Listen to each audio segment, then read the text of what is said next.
Mumtaz Patel Congress party की leader हैं और आप पार्टी पर जमकर बरसी हैं। उनका यह कहना था कि दिल्ली में जिस तरह से आलूगी है, हरियाणा भी इसका शिकार है। यहां पर जिस तरह से और पंजाब में खास तौर पर भी इसका असर है।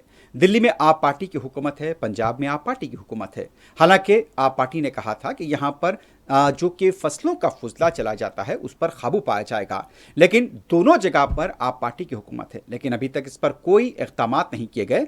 आप पार्टी की हुकूमत दिल्ली और पंजाब के अवाम को बेवकूफ़ बना रही है।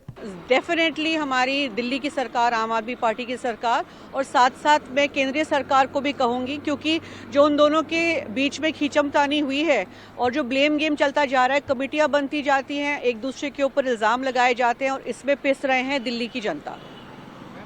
तो जब आम आदमी पार्टी की सरकार पंजाब में नहीं थी और वो दिल्ली में आए थे, तो उन्होंने कहा था कि हम पंजाब के साथ डील करेंगे। पंजाब में जब हमारी सरकार आएगी तो हम ये पराली जलाने वाला जो सिलसिला है इसके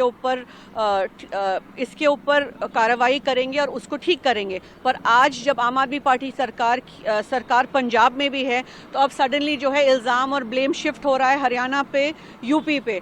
तो एक तरीके से आपको आम आदमी पार्टी सरकार उल्लू बना रही है और काम नहीं करना है। सिर्फ जो पब्लिसिटी है, मार्केटिंग है, एक दूसरे के ऊपर इल्ज़ाम है, उसी से उन्होंने अपना 10 वर्ष निकाल दिया है सरकार में।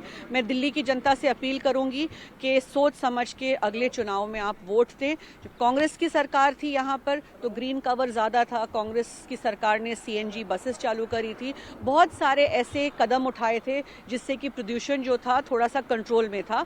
ये हालत नहीं थी दिल्ली की तब, जो आज हम देख रहे हैं।